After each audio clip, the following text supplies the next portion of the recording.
Warning. This episode contains adult language and adult humor. Since when have trumpet players ever been considered adults? If you are easily offended by these types of conversations, consider switching to the oboe. Welcome to the Trumpet Guru's Hang podcast. I'm your host, Jose Johnson. My guest for this episode is Adam Rapa. Adam is an internationally acclaimed soloist and clinician who has demonstrated an amazing command of the horn. High chops, legit chops, jazz chops, he's got it all. But it's his passion for absorbing the musical language from various cultures that gives his playing a unique voice. Adam is an insightful teacher, a cutting-edge designer of instruments, and a bit like Yoda, but much taller and with a better complexion. So pour yourself a big glass, pull up a chair, and let the hang begin.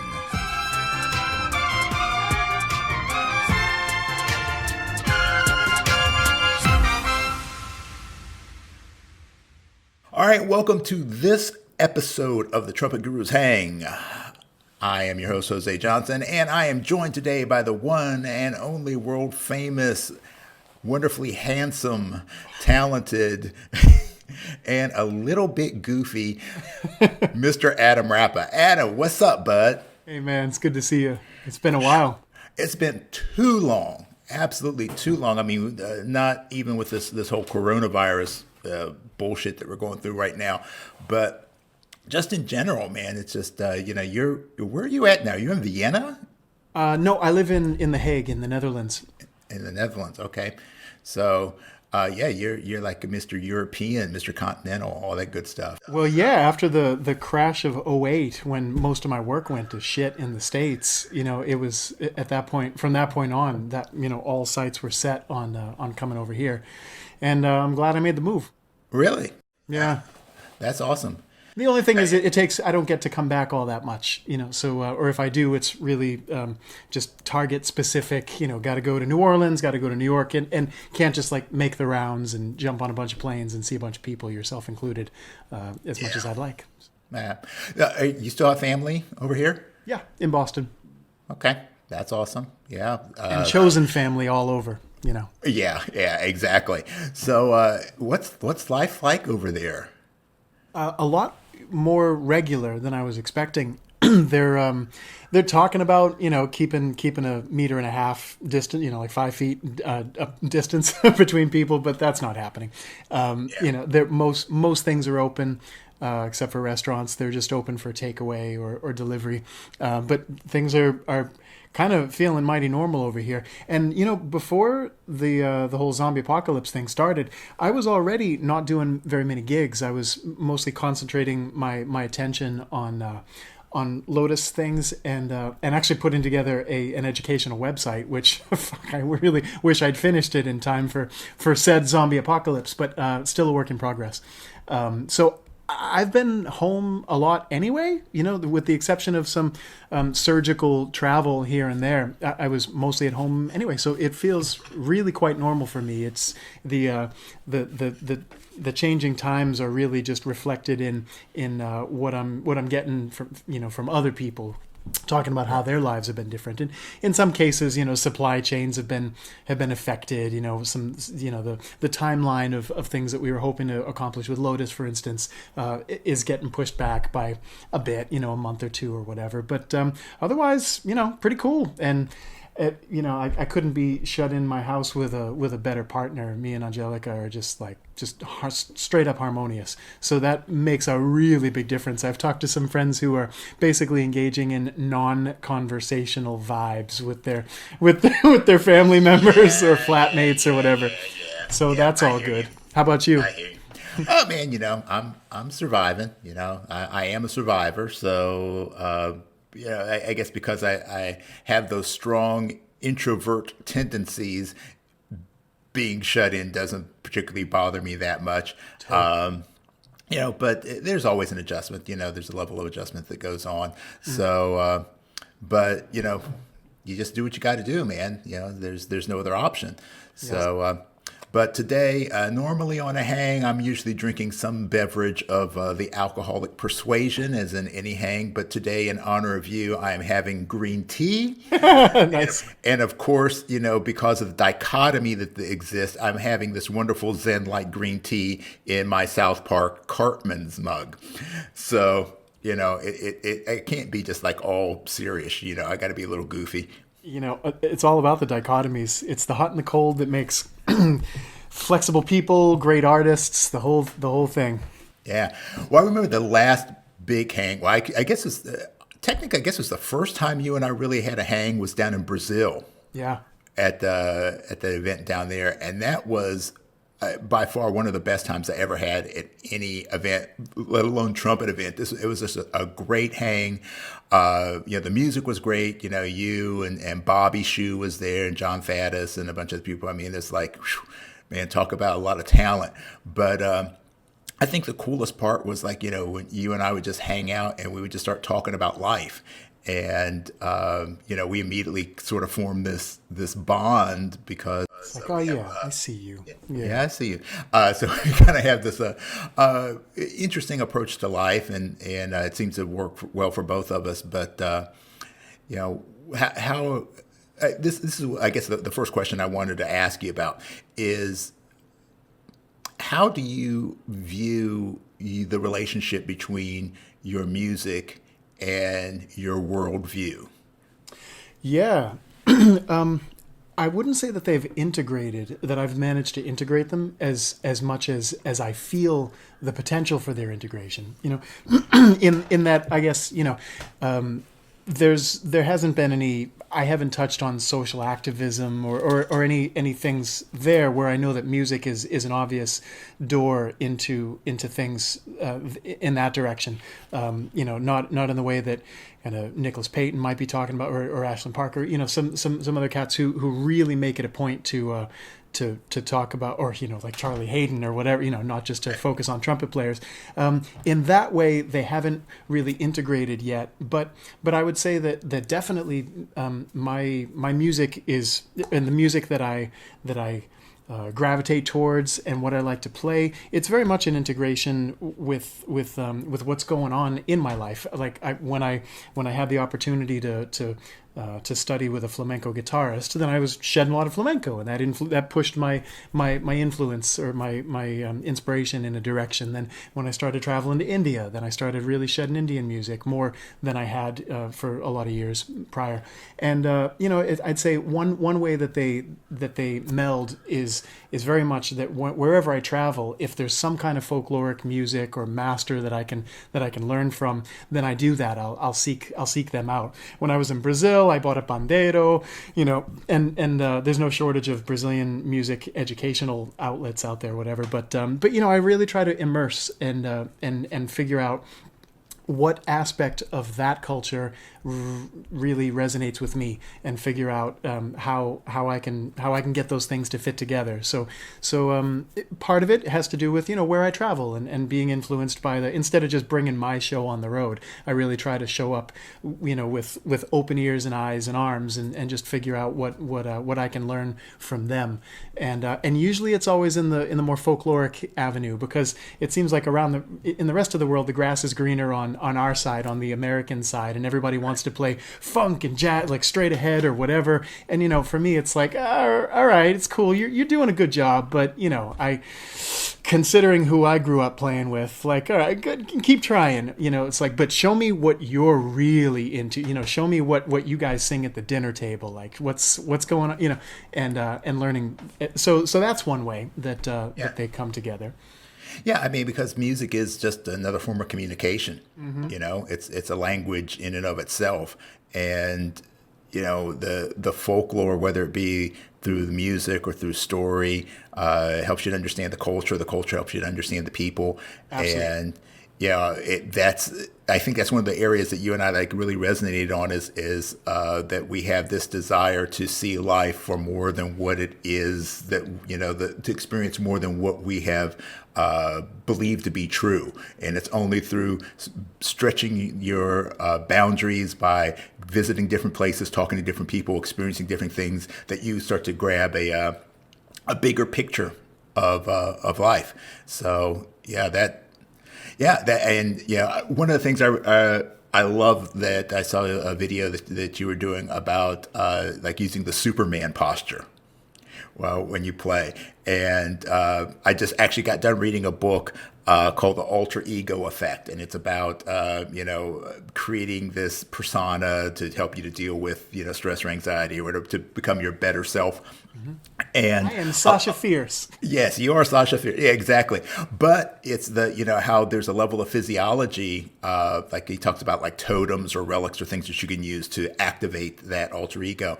But a lot of it, like the physiology affects the psychology. And with music being both a physical action and a mental, emotional, spiritual expression, the physiology helps. So like what prompted you to use that Superman concept? Is there like a point where that came to you?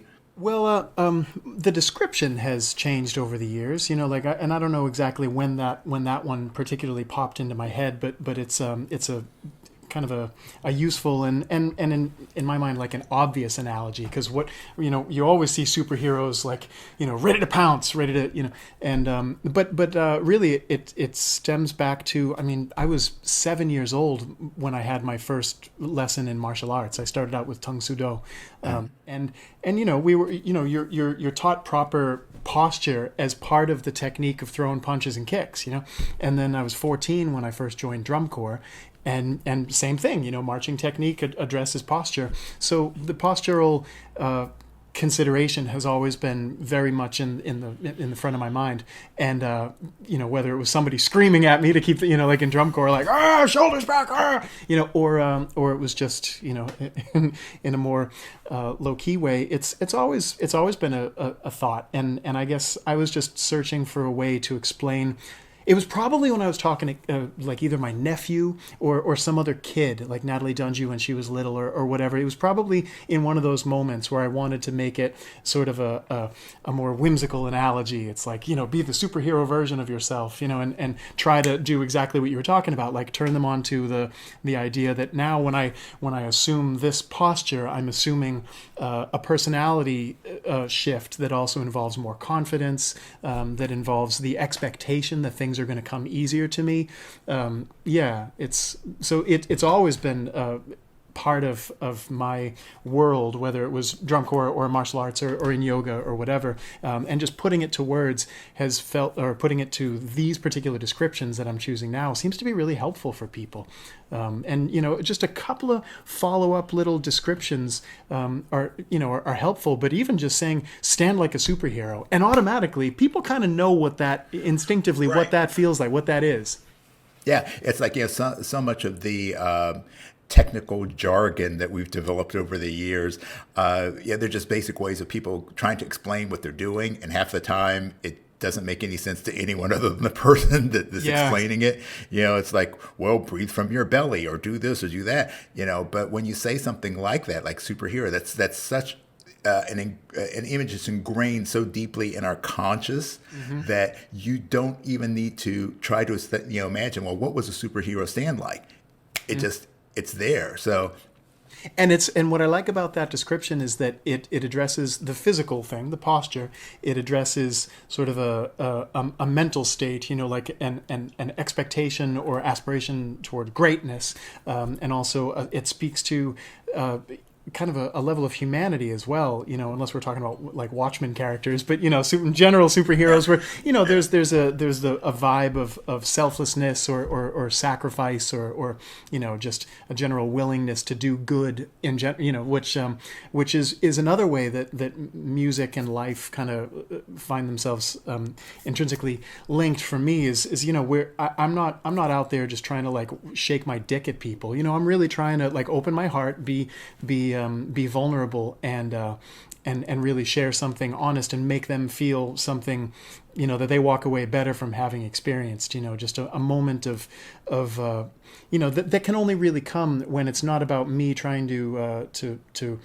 present myself as a dominant figure in that moment, an alpha figure. I'm really just trying to like turn people on to the idea that we could all achieve something on this level, and try to get them, at least into the idea of maybe checking me out and following a little bit more about what I'm all about and how my teaching usually goes, so that they can, see what it takes to get to that level of either physical training or that kind of mental approach where, I know there are guys like Keith Jarrett who love to, or, Herbie Hancock who each have their different routines, but they each enter into kind of a meditative state for like an hour or 45 minutes or whatever before a gig. And I don't usually have that kind of, I can't do that, normally circumstances don't allow for that kind of thing. So I need to be like on all the time. I feel like I'm ready to go.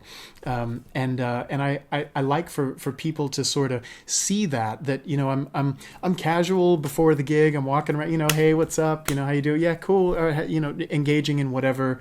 And then I can just walk right on stage, be the same person, and not have to, make a major shift and go through some long ritual to prepare myself for greatness. It's just kind of it's always on. Yeah, it's kind of interesting because I was years ago I was taking lessons from Von Nark. Von was with Airman a Note for a gazillion years. And my first lesson with him, it was kind of sneaky, actually, what he did, that bastard. He's like, oh, man, go downstairs and warm up. I'm going to pour myself a cup of coffee. So I go downstairs and I go through my warm-up routine. And I'm there for, 10 minutes, 15 minutes or whatever. And he comes downstairs after that period and he goes, I really wasn't pouring coffee. I just wanted to hear your warm-up. And I wanted to hear how you approach the horn. And I know why you're having the problems you're having. And here's what they are. And so we talked about the warm-up, and he was talking about the warm-up and saying so many players use the warm-up more as a psychological crutch than actually a physical warm-up. And it's the, hey, if I don't get my 45 minutes or my hour or hour and a half, then I can't play. And, also the thing like, most guys leave their best playing in the practice room, so he was saying, no, if you're playing every day, you're basically warmed up. You may need to do a few little things just to get things moving. But in general, you should just be able to pick up the horn and let it fly. Totally. And continue. Oh, no, but I was going to say, but that ties in then also because I would tell my martial arts students when, I was teaching, it's like, if you're training for self-defense, granted, if we're in class, you want to warm up as best as you can because, we're going to train really hard. But here's the truth of the matter is, if you can't throw a good kick or a good punch without a warm-up, then this is not going to help you. Yeah. If you're in a self-defense situation, because you can't say, hey, don't attack yet. I need my 25 minutes to do my stretches and things like that. So you have to be able to switch yourself on and off and get into that peak state immediately. Absolutely. And that has to do with, I think it draws attention to it raises the question, what is your normal state? What is your normal resting state? Are you at a level of physical or mental stress, tension, anxiety, whatever that creates the need for a shift before you're ready to bring your A game? Or are you kind of doing what's necessary throughout your life to develop a stronger kind of resting state where you're kind of already in your A game? It's one of those things where I always expect the highest level of performance from myself, not just on stage, but in the way that I engage with everyone in every conversation that I have. So it feels like there's very little difference between game time and the prep and the rest of my time. There's I'm sort of living in that state. And yeah.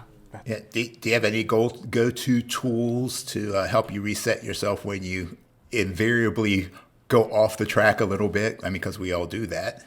It depends on which type of off the track it is, and how bad it is. There are certain, every once in a while I'll have a conversation where, there are some really disappointing things being discussed. And it's like, and just one frustration on top of another. And really,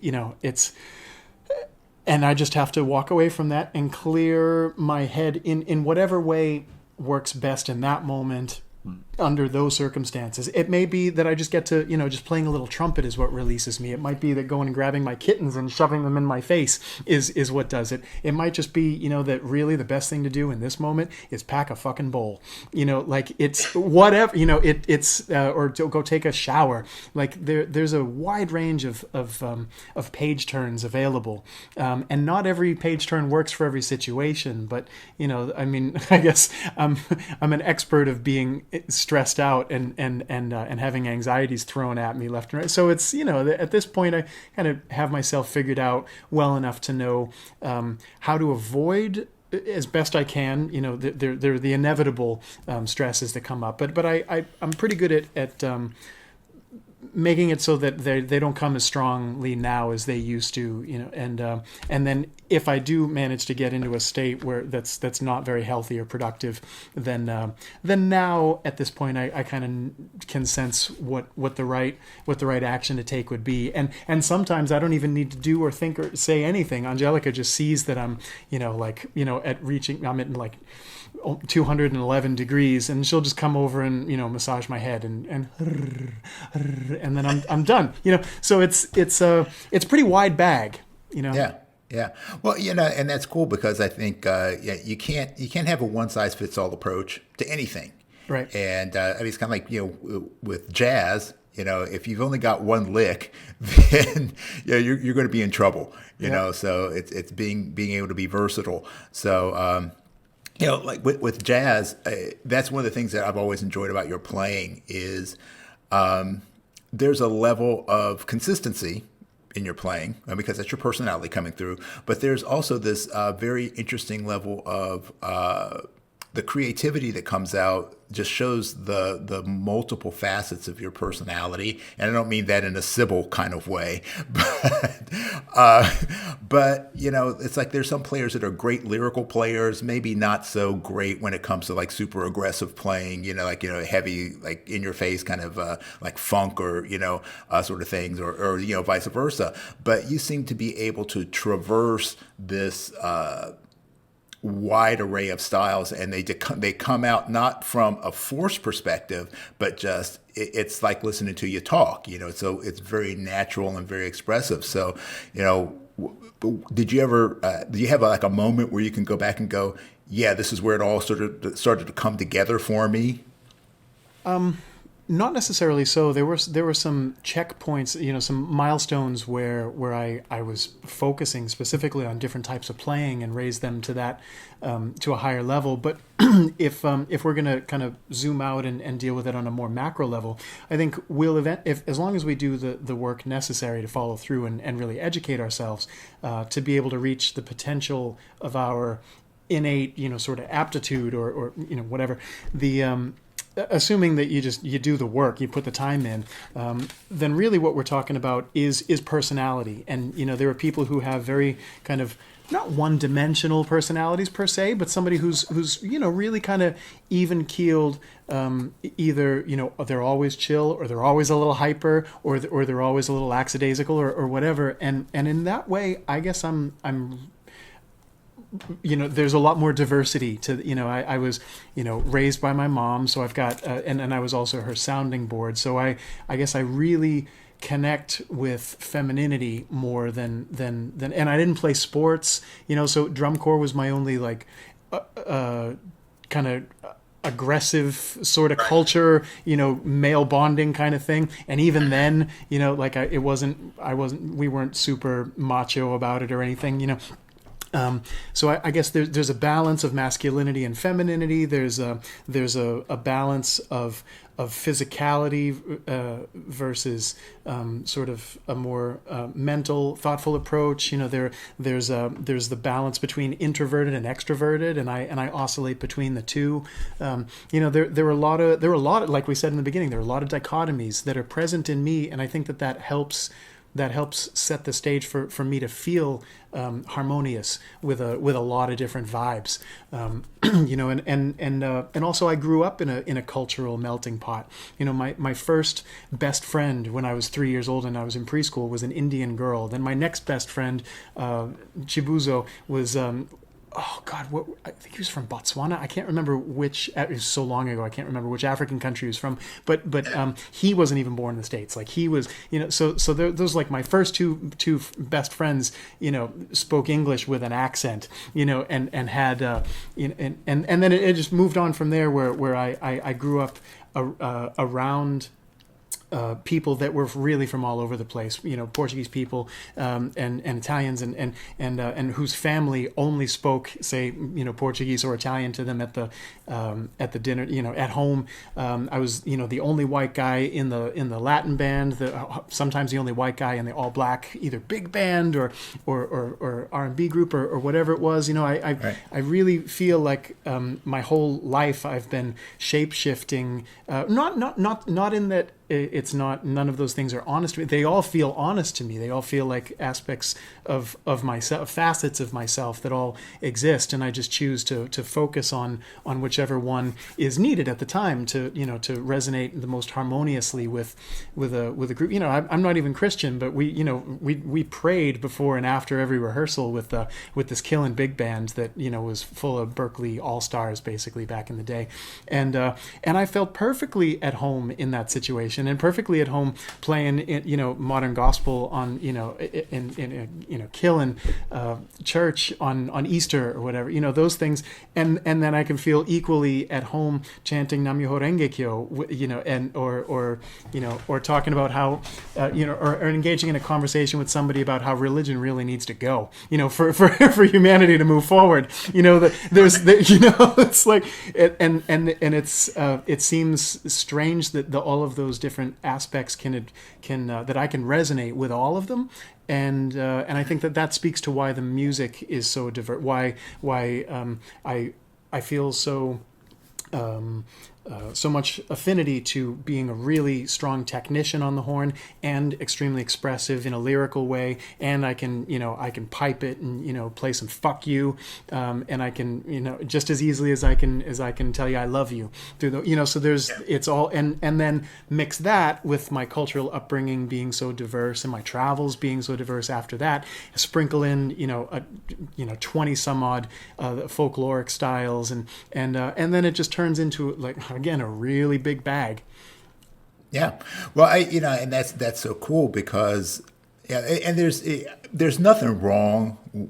Well, I guess you could say there's some things that are wrong, but in general, the way that any of us chooses to live our lives, as long as we're not hurting anybody, hey, it's all cool. But I think that there's something to be said for putting yourself out there and increasing your experiences we were talking about before, learning about new cultures, learning about new music, experimenting with different art forms, with different modes of communication, because it's like the old, it's Hindu, Buddhist, people attribute to Rumi, the story about the blind man and the elephant, for those of you who don't know that story, they're, 5 blind men who an elephant is brought into the room and they're asked to describe the elephant. They don't know what an elephant looks like since they're blind. And each of them's touching a different part. And, one touches the tusk and says it's sharp and pointy. Another touches the tail, blah, blah, blah. So each of them give a description of what the elephant's like. And it's right in a way, but it's wrong because it's not relative to their experience. Right. Yeah. So, when you expand your experience, the more you start to see things, the more you start to experience things, then the easier it is then for you to tap into what is real, what's true. The Chinese would say the Tao.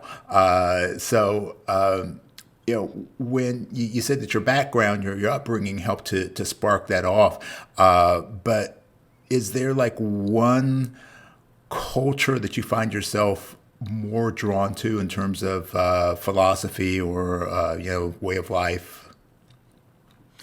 No, that's the thing is I'm often asked, do I have a favorite this or that, and this question sort of relates to that. It's a favorite approach to philosophy, and I don't.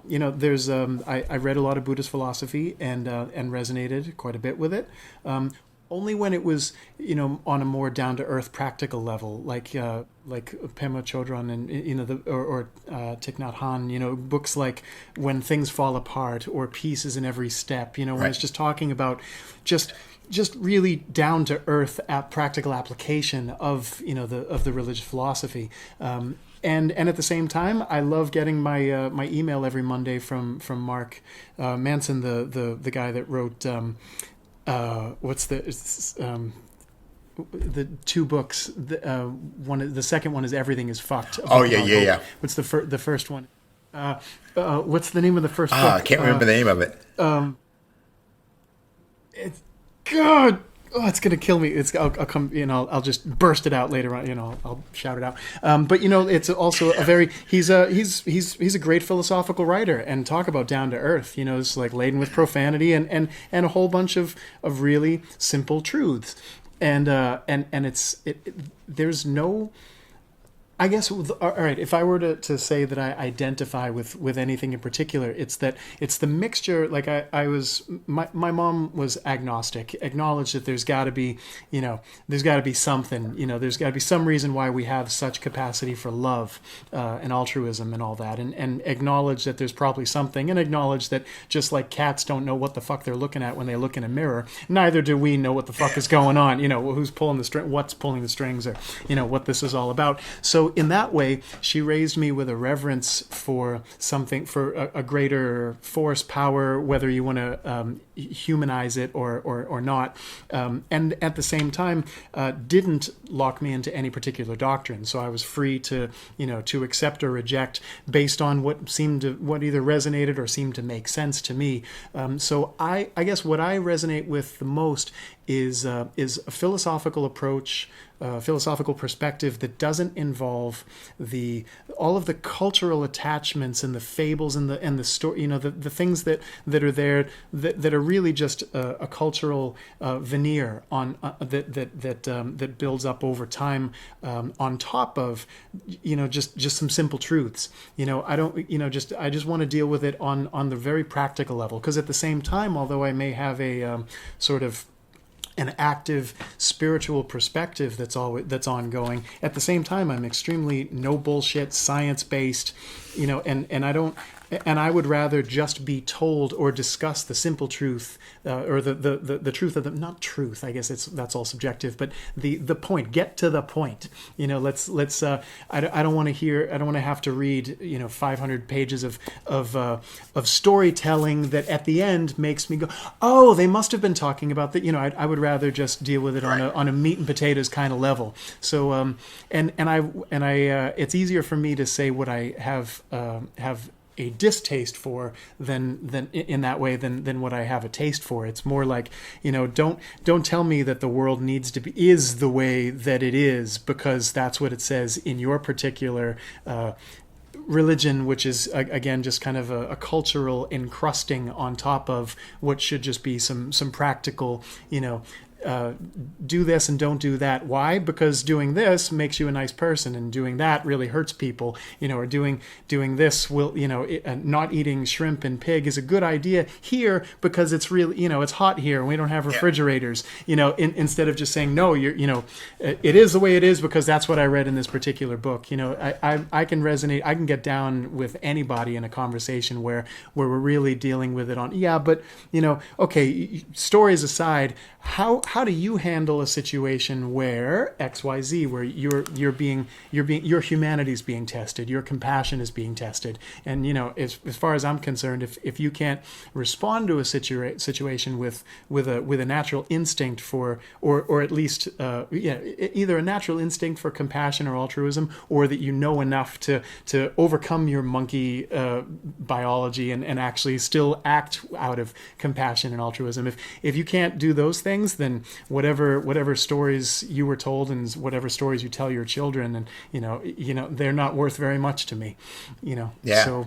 So it's easier to just say, yeah, I get it, when if we're able to talk practically, and that's about it. Yeah. Well, I just recently did a webinar on strategies for posting of transitioning from this COVID quarantine world into what's going to come next. People are calling it the new normal, because things are, first of all, normal is a construct, so there is no such thing as normal. There's comfortable and known, but there's no normal. Yep. But as I was going through that, I was explaining the idea that this is a time of stress and pressure, and stress teaches you lessons. If you let it, it's like, you use stress tests on metals or like you take a bridge, you want to do a stress test on it to make sure that it can support the weight. And if it can't, you find the weaknesses, where's it going to break? And then you figure out a way to brace the weakness. So I think times like this, it really shows where you've got weaknesses or cracks in your personal belief structures, Yep. So all of the people that are, we must love everybody, and we want to take care of everybody, and we want to see the world to be a safer, happy, healthier place. And then it's like, fuck you, I need to get my hair cut. Open everything up. It's like, okay, wow, that's a shift. So it's shown that maybe that that veneer starts to crack, like you're saying, the veneer on top of things. So like with playing, like with music being, music just being an expression of who we are, as the way we communicate, I think that stress, when you're in a stressful situation, it does go to show where you are strong in your beliefs and your techniques and your foundations, and where you're weak. It's like when you're teaching, because I know you do a lot of like master classes and things like that, you're avid in sharing your knowledge and your insights. How do you approach things like helping people to get past the veneer and get to the real truths of playing? Yeah, that's a really good question, because I often equate trumpet pedagogy to religion, and there are different religions that are either closer to the source and more pure, or have become more telephone gamed into something bizarre. Case in point, the teaching of Arnold Jacobs, which has been dubbed the Chicago School, got translated really shittily in other countries, and so you've got in other countries what they're talking about as the Chicago School is just useless, completely. Well, not useless. It's worse than useless. It's like anti-productive, bullshit. That in my humble opinion is really, really hurtful to people's ability to progress. And yet they pledge allegiance. They say their pedagogical Hail Marys, and they play these exercises every day, and they and they're expecting that the spirit of Arnold Jacobs or whoever is gonna shine their love down upon them for simply signing up for believing in some bullet points that may have been appropriate for somebody at one particular person on one particular day, mm-hmm. And are absolutely not one size fits all answers to everybody's needs. I often try to get people to break from their idea that, first of all, that there's one right way to do anything. There's consider your physiology, consider your how much time you want to play, consider what kind of music you want to play, what kind of jobs you're looking for, and then consider secondary things like your preference for how much resistance you like to feel in the horn, or whatever, how you like to interface with the instrument itself, and then that starts to narrow things down to what will work best for you. But instead of just saying things like, "Well, my teacher is an upstream player, so even though I played for my first 15 years playing downstream, now I'm learning how to play upstream because he's my god now." It's ridiculous. So I try to just get people to acknowledge, first of all, there's no true, there's no right or wrong. There's only what ends up feeling more quickly helpful for you. And what's usually things that provide quick fixes often like, moving the mouthpiece just a little bit slightly over. And if your sound goes boom and it opens up, then okay, I guess then that's, a lot of quick fixes are actually, pretty helpful. And, angle the horn down just a little bit. That cleaned up your, okay, cool. Well, good. We'll stick to that.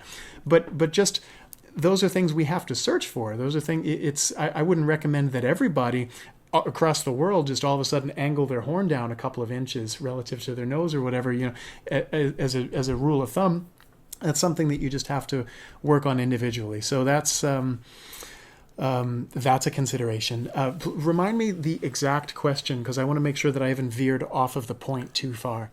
No, you're right on track. I mean, it's just and that's 100% the way that I've approached things, especially in my martial arts teaching career. Now I do a lot of consulting for mindfulness and techniques like that. Everybody gets married to tradition, and it's not really the tradition, it's the dogma that surrounds the tradition. Exactly. And I guess I should have used that word earlier to specify the thing, the aspect of a religion that's just apart from the simple basic truths of like treat people the way you want to be treated, et cetera, et cetera. We can find a lot of commonality, and where we do not find commonality is in those dogmatic bullet points that in the case of trumpet players, I've seen so many people just get wrecked, totally wrecked because of trying to adopt dogma that did not fit them, that did not suit them, and yet they it's amazing, and which is why I refer to trumpet pedagogy oftentimes as religion, is because there are so many people who are willing to put up with it for years. There's so many students or people that I consult with who say, man, I was playing high F's and G's when I was in high school, and then I went to college and my professor XYZ, and you've heard that, we've all heard that story a million times, and yet what did they do? Did they go back and go back to how they were playing before? No, they just stayed the course, thinking that maybe I need to just whoopsh whoopsh for 10 years, and then all of a sudden I'll get my shit back to where it was when I was 17. That was my story. Honestly, that was my story. And I was fortunate enough that, after going from being able to play into the double and triple register in high school, not very well, but at least I had the facility to do that. Sound was pretty bad, but instead of my teacher saying, "Okay, well let's experiment with maybe open your throat a little bit, or let's do this," or small adjustments, it was, okay, change your mouthpiece, change your horn, change your embouchure. And it was just wholesale change. And I went from, having a fairly, solid upper register to I couldn't play a G on top of the staff. I mean, I could not do that for two solid years. And one day in my lesson, my prof said, apparently this isn't working. Let's go back to the way you always, you played before. Thanks, buddy. Yeah. And that's when I just said, basically, fuck you. And I left school because, at that point, I just felt like, wow, I'm looking to you to help me to become better. And, you basically have said, first, I know what to tell you to do. And then to be able to go, oh, I was wrong. And no apology, no remorse, just kind of like, yeah, okay. It's really, sometimes I've seriously contemplated, sort of had to really think it through and weigh the pros and cons of potentially of disastrous political ramifications of writing some letters to some professors who really fucked some people up, who I came to meet afterward, I met before and afterward. It's like, I'm like 49% convinced right now that I should actually write this professor and tell him that he needs to, seriously consider, take this case study, for instance. You failed and your failure may be something that you can live with, but it's not really something that your student is having a very easy time living with. You've really fucked up their world, but I'm trying to, be Mr. Nice Guy and just let things go. But really, some people need to be called out. Yeah. Well, and this ties into something you and I were talking about, before cameras were rolling. The importance of asking why. The questions that we ask are so important, and I think that becomes a critical question that everyone needs to ask is, why are you doing this? What's the end game? And that answer, the clearer you are on that answer, is going to give you all the answers that you need, all the approaches that you need. Yep. So, do you have I know some people go through an elaborate scripted questionnaire. Some people I tend to be a lot more intuitive on stuff, and I just kind of listen to what people say and observe some things and throw some kind of pointed questions that are somewhat off topic, but just to get people to talk in a real way. Do you have any processes that you've used to kind of get below the surface when you're working with somebody to help them come to that true realization? It's a good question. I haven't been teaching private lessons in some years now. I just can't make time for it. There's other things going on, and I just but when I was teaching lessons, especially through Skype, I was just getting too many requests to be able to approach to say yes to everybody. So the process of elimination for me was a questionnaire, and it was all questions related to their goals. What do you hope to accomplish? Some things like, who are your favorite musician? Like blah blah blah, and then what kind of career are you looking to have? Because that's going to answer all sorts of questions. If I don't know that Johnny is aspires to be the next principal trumpet in the Vienna Philharmonic, then I don't know how to answer his question about, I'm having a hard time with my upper register. Should I change mouthpieces? It's like, well, knowing that you want to be the next principal trumpet of the Vienna Philharmonic, no, you need to stay on that Breselmeier mouthpiece, and you need to figure it out some other way. There's no quick fix for you in this case, because the job that you want to do requires a certain few things to be in place, requires equipment choices and right. Things like that. So, it's extremely important to know to what end, are we doing any of this? What do you hope to get out of it? It's not a very elaborate sort of questionnaire that I would go through with people, but you gotta check a baseline with them, and that's the thing. That's the most important thing. And then from there, once I know, and kind of one of the reasons why I stopped teaching Skype lessons in general is because once I know what's going on, okay, now I know in general there's a lot of stuff I got to tell you, It's like, and then it just becomes kind of a Groundhog Day lesson, and I would rather automate that really, which is why I'm working on the educational website, just so that when I actually do finally get to talk with people, that we've already covered all the basics, the things that pertain to all the general stuff, and now we can talk really specifically about, well, what are the particular emotional responses that you're having to things that are going wrong, and let's talk. In that way, I feel like I would need to train to become a psychologist in order to do a better job. To improve my job as a teacher. Yeah, because my understanding of the physics of the horn. It's basically done. Like I get it, and I put it into practice, and I've tried lots of different things, and I know which way works best for me, but I also know which way works best for him and for her and for and so it's really the level that I want to work with students on is not even students, but just the way that I would like to consult with players is to figure out how to optimize their experience from an emotional perspective and a mental perspective, that a lot of the times what holds people back or really propels them ahead isn't so much about aptitude or anything. It's real, or how many hours they're playing, or there's no simple metric for that. The most common thing that I can use to gauge whether they're going to be successful or not is just what is their approach and how do they deal with failure, little failures too, like one cracked note, or not being able to make it to the end of this movement of this concerto or whatever, do you respond with, or is it like, wow, okay, and that right there changes everything. So exactly. That's what I want to, focus on for sure with people. Yeah, cool. And actually that leads me to another thing I wanted to bring up. You understand the technique and you understand how the equipment works.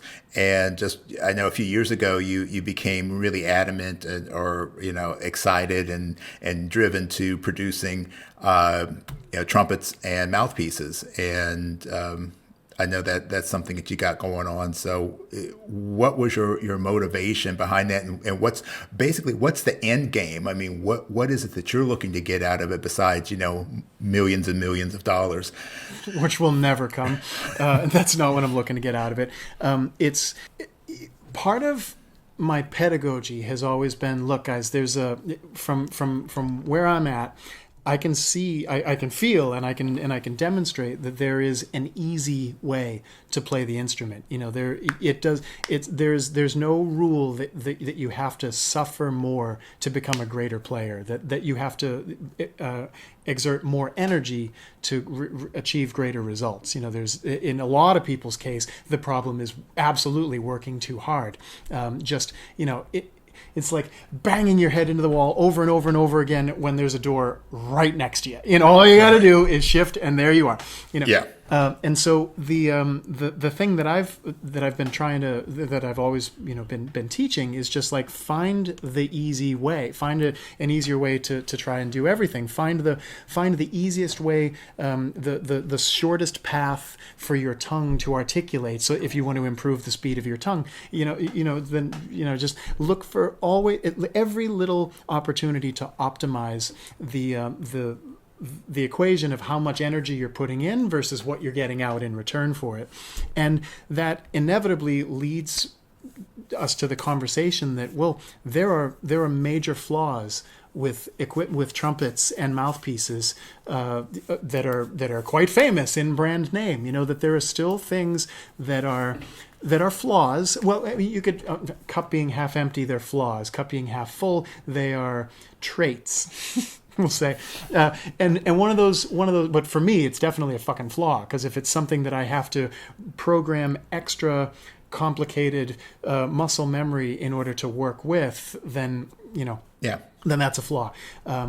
It's like if every time you go into the upper register, the instrument is flat, and you have to push those high notes up, then you're not having as easy a time playing those notes as the notes in the middle register. And it's not because they're high notes. It's because you're fighting against a sense of gravity in those notes. If we had to, and so that's a thing. And knowing that there's this whole historical explanation for why most mouthpieces have intonation that's compressed. It just started out with a manufacturer cutting corners and other manufacturers being fucking copycats and just going with those same dimensions and not questioning and not trying to do anything to improve it, or not knowing how to improve it, but still wanting to make mouthpieces nonetheless. There are, for whatever reason, most companies out there are making mouthpieces that are geometrically imperfect, in that if you get a middle C in tune, the harmonic series is compressed, and you have to push your high notes up and your low notes down, and that's a problem. That's a really big problem. And since I started playing on Monet mouthpieces, that got me turned on to, aware of like, oh, okay, cool. I mean, I was already good. I already had, solid double A's, B's, whatever, when I was a teenager, long before I was playing on Monet mouthpieces. But I worked way harder for them then than eventually getting on Monet mouthpieces was one of those things, one of those big light bulb goes off aha moments for me, where it's like, oh, okay, so I really can orient myself to the bottom end of every note, and that's when I started to really fully understand that every note instead of describing it as sort of a circular target where, like a dartboard, where hitting bullseye, where the sweet spot of the note is a tiny little bullseye in the center, which is kind of implied when we're talking about, go aim for the center of the note, hit the target. We have visual references to that which are inappropriate. But I came to understand that every note, if we deal with it if we envision it in a two-dimensional space, it's like a triangle, and the lower you get on the note, the fatter, more resonant the sound is, and the higher you raise on the pitch, the smaller the smaller the target is, and the less resonance you're going to experience. Or if it were in a 3D model, it would be like a cone or something. Right. And so knowing that, and being able to get on a mouthpiece that allowed me to really get to the fat bottom of every note and no longer push the mouthpiece into my face and do all the things, all the extra body tension that was necessary to compensate for pushing those high, and push the high notes up. Once I came to understand that none of that was actually inherent in playing high notes, that was actually due to mechanical, just failure, that it was a design problem. That's what I want to say. And knowing that wasn't necessary, that I just had to have better equipment. It's like, okay, cool. So the Monette mouthpieces sorted me for a while. And then I got on the trumpets and realized, actually I had an easier time in some ways before I started playing on these instruments. There's some stuff going on here with the geometry that I'm not vibing with. I want to play a trumpet, not a bell front baritone, and I'm looking for something, with a more moderate approach to bore and things. So and I was waiting for years for Dave to make me what I was asking for, and I wasn't getting it, And so coming back to your question, what was the impetus for me to want to get into having my own company and designing my own stuff, is just from the understanding that, from my perspective, not one manufacturer yet has it figured out. Monette offers mouthpieces that will that will have equal tempered octaves and all that, but a lot of times his geometry involves throat sizes that are too large for a lot of people, or something. There are elements that are perfect all over the place, whereas they haven't all been combined. And for instance, his particular dogma is one that favors larger dimensions, larger throat sizes, larger, large receiver, large, and it's just kind of like being a tone junkie will push you in that direction. If you're always listening to how the horn sounds from half a football field away, then you're going to be concerned then you're going to prioritize the design elements that make it sound great from all the way back there, and not really considering, yeah, but what's it going to do for you on the third or fourth hour of a gig that's kicking your ass, Right. And so there's that okay. So another thing would be stable pitch center with the trumpets. Like, the louder you play on almost every trumpet out there, the flatter the pitch goes, and the softer you play, the more the pitch raises. And that's just another one of those traits that trumpets have as a result of either their geometry or the way that they're built. There are a lot of reasons for it. But with Monetti, he's got adjustable tension valve caps to dial it in, but that's a pain in the balls. That's that takes time, and if you leave the horn sitting in an intermission, you come right back to it, you got to do it again because the temperature change messed everything up. And so I wanted to get away from that for sure, but I still wanted to have a trumpet that didn't create the need for us to have to, when we play louder, also do things to raise the pitch, and when we play softer, also careful, bring the pitch down. So when you consider how different it is physically, playing a mezzo forte middle C versus playing a fortissimo high C, just the fact that if you're on most mouthpieces, the high C is going to be flat anyway. And then if you're playing that note louder, then it's going to be doubly flat. And all of a sudden, like the amount of stress that you have to bring into your body, inward pressure and or other stresses in order to get the intonation to be there, it's a Herculean task that every single trumpet player is always doing every single day, whether they're conscious of it or not. And that sucks. Point blank, full stop, that sucks. So I felt like it was necessary. If I wasn't getting what I was asking for from Dave, and I felt at some point just downright disrespected by him not even being willing to make me the things that I was asking for, make me the same mouthpiece with a smaller throat. No, not willing to do that. Interesting. I could have sworn it was me who had to, rock my, rock it on stage, and and it's my ass on the line. So why don't you trust me?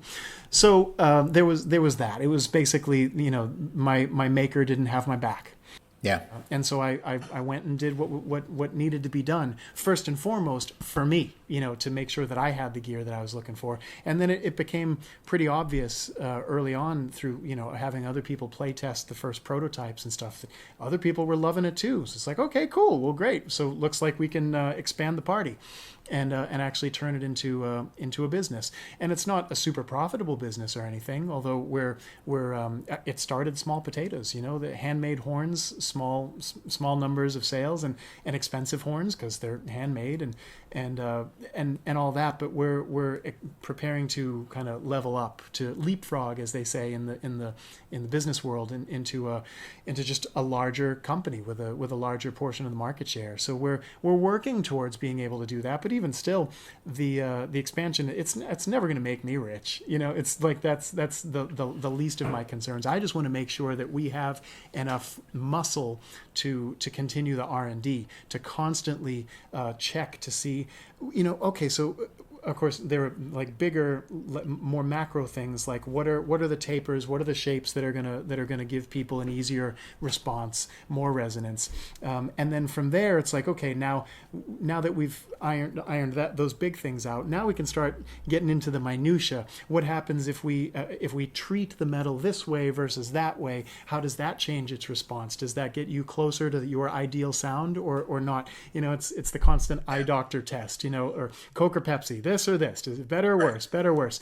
And I basically want an unlimited supply of time and money to be able to conduct R&D until the day that I die, to work with sexier materials, to work with sexier processes for manufacturing and just all of those things for the purpose of making our lives easier. That's really no bullshit. And it may be our marketing kind of our catchphrase, that it's Lotus Trumpets are easier and mouthpieces are easier to play. That's no bullshit. They're and I can back it up with testing. I can back it up with acoustic physics reports and things. That although I'm not going to, because that makes it too much easier for that much easier for other companies to piggyback off of our hard-earned knowledge. But there's it's always to make things easier, and so that's why I got into this, and that wasn't even a very easy road in the first place, because my first business partner completely fucked me over, and that had to reset the process of getting things up and running. And now I love where we're at. It's one of those examples of stressful situations can be growth opportunities if you're open to it. Right. I got a lifetime's worth of business lessons by having gotten fucked over and realizing so many more things that that I should have done, that would have been wise to do to protect myself and the brand and the intellectual property and all that stuff. So but yeah, this is absolutely a labor of love, and the fact that I gave up, but basically I could be making a lot more money now if I just said yes to every the gig offer that comes my way. I don't have an agent or anybody working for me, but I get a lot of requests, and for most things it's like, yeah, sorry, no.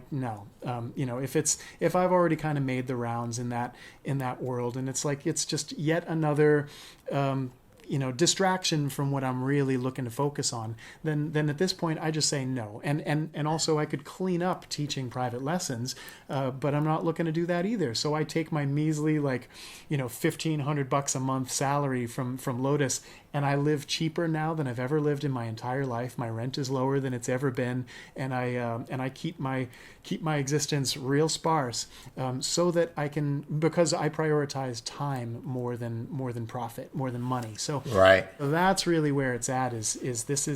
This is all about this whole and what I'm engaging in right now is just R&D out the wazoo. It's a shitload of time spent playing this and that and this and that and back and forth. And at the end of the month, I'm making less than any other trumpet player in my weight class. I'm sure of it. Right. And that's fine with me. That's because that's not what this. I'm not trying to get rich. There's what is it? Monet had a really great quote, a really nice story that he's got from Doc Severinsen. Doc said, you want to know how to make $1 million selling trumpets?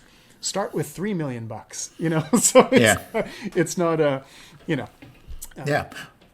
Well, it is a labor of love, and it's altruistic in one way, it's selfish in another, because you get to be the kid in the candy store. I love it, right? When selfishness and altruism are two sides of the same coin, it's wonderful. Have your cake and eat it too.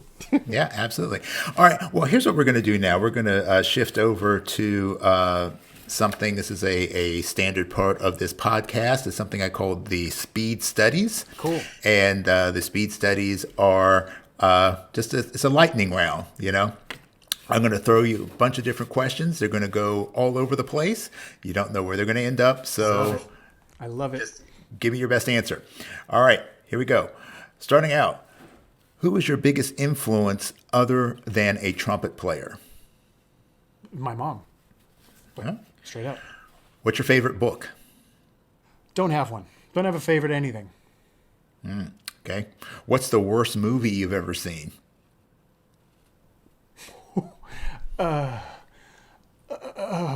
Pressure.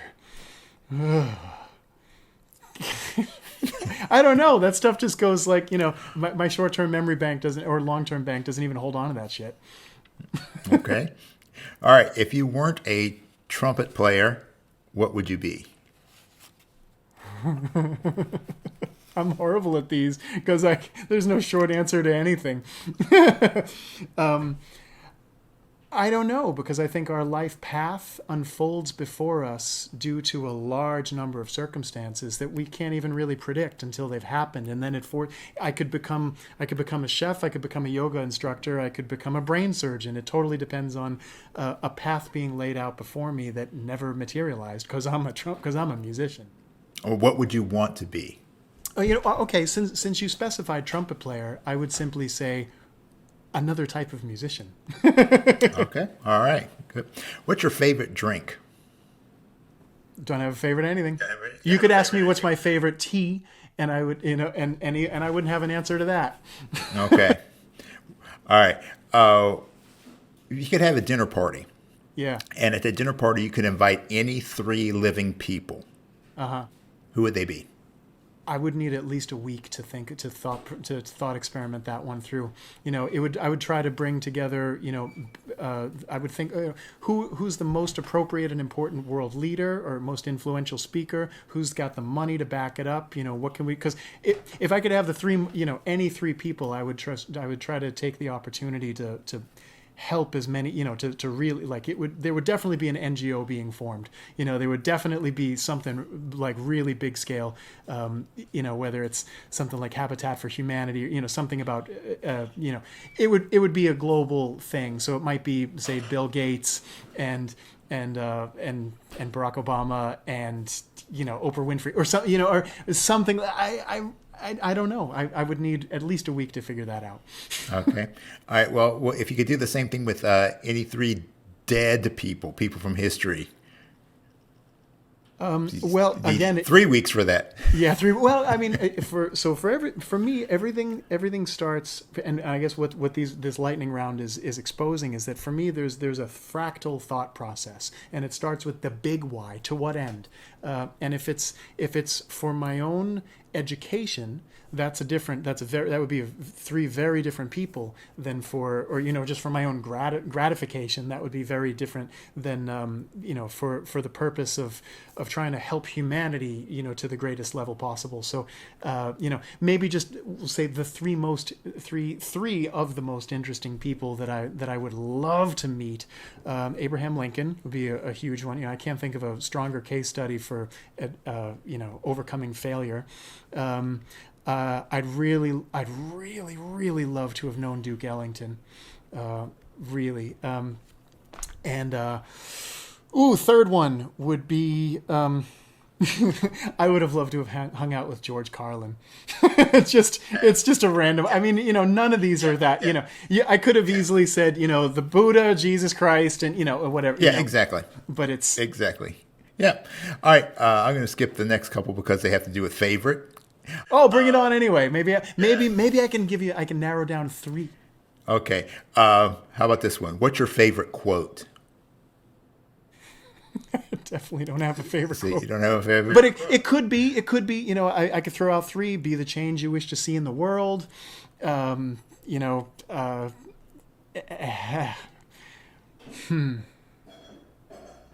No, I can't give you three. Yeah. Yep, there you go. Okay. You could only have one superpower. What would it be? If it were somehow, fantasy imitating real life, it would be related to hearing, to listening, to being able to, for instance, hear someone's inner dialogue instead of the verbal diarrhea that's spilling out of their mouths, to be able to hear their actual truth, because I think I could angle that one to for everybody's benefit. Very well. Good.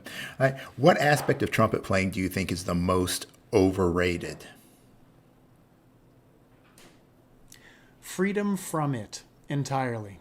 The ability to put the fucking horn down for a week or two or whatever, to not be enslaved to routine.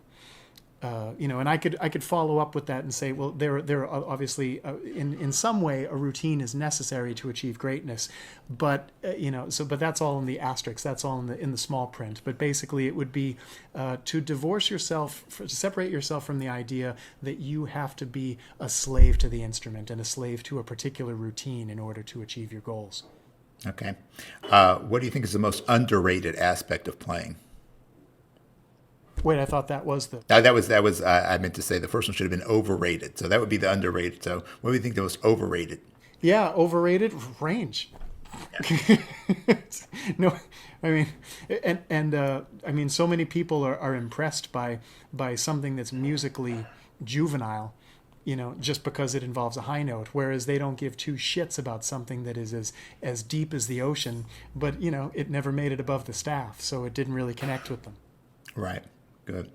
All right. You're able to go back in time and give your younger self one piece of advice about music. What would it be?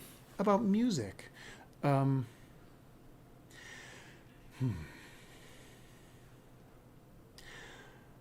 to play the fucking piano, like for real.